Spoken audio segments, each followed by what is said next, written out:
নমস্কার বন্ধুগণ, সবাই কেমন আছেন? টকমিস রাকেশ কিচেন আপনাদের আবারও সুস্বাগতম। তো আমি আজকে বানাবো পার্শে আলু বেগুন কারি।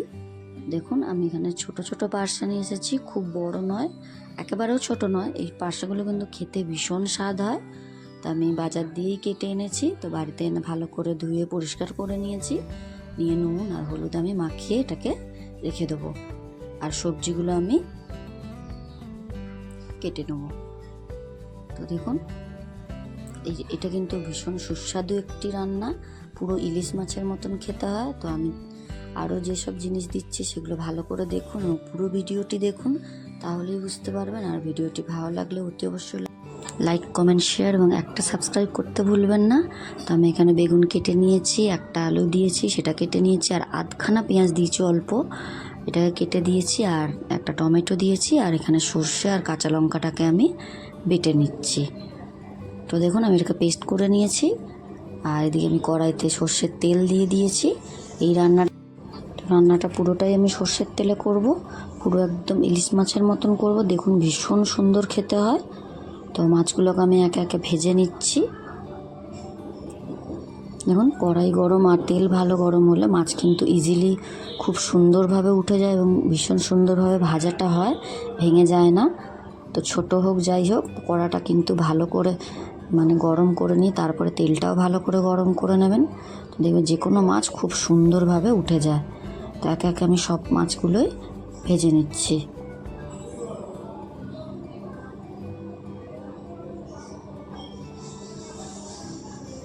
দেখুন, সব মাছ কিন্তু আমার ভাজা হয়ে গিয়েছে।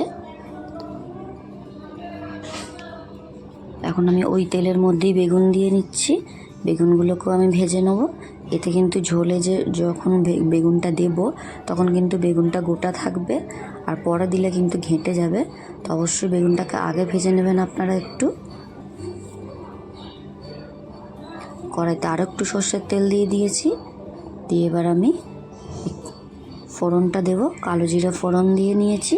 দিয়ে যে অল্প একটু পেঁয়াজ কুচিয়ে রেখেছিলাম সেটাকে তুলে দিলাম। দিয়ে এটাকে আমি একটু হালকা শ্যালো ফ্রাই করে নেব।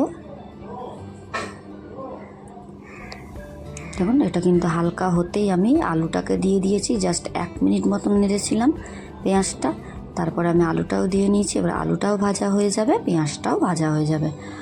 তো এরপর আলু আর পেঁয়াজ দুটোই ভাজা হয়ে গেলে আমি টমেটোটাকে তুলে দিচ্ছি। এই টমেটোটাকে আমি একটু নরম করে নেব। দেখুন, টমেটো কিন্তু একটু নরম হয়েছে।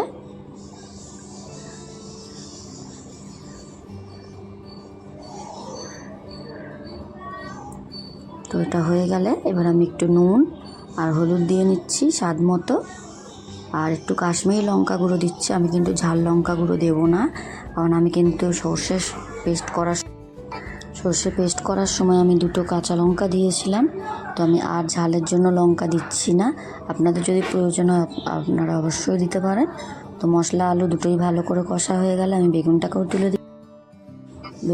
তুলে দিয়েছি। দেওয়ার পরে যে সর্ষেটাকে আমি পেস্ট করে রেখেছিলাম ওর সঙ্গে একটু জল দিয়ে আমি এবার এটাকে ঢেলে দিচ্ছি। দিয়ে একটু ঝোল মতন রাখছি, দিয়ে আলুটা সেদ্ধ হবে।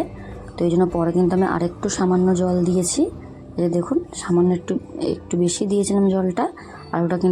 আলুটা আমার সেদ্ধ হয়নি তাই। তো দেখুন, আমি জলটা একটু দিয়েছিলাম, এটা আলু সেদ্ধ হয়ে গেলে এটা আরও বসে যাবে। তো মাছটাও তুলে দিয়েছিলাম ঝোলের সঙ্গে, ভালো করে মাছটা ফুটলে ভালো লাগবে ঝোলটা। তো আমার এটা হয়ে গিয়েছে। আমি লাস্টে একটু সর্ষের তেল দিয়ে নিলাম। তো আমার রান্নাটা কিন্তু রেডি। আপনারা জানাবেন কেমন হয়েছে। দেখা হবে আপনাদের সঙ্গে পরবর্তী ভিডিওতে। টাটা।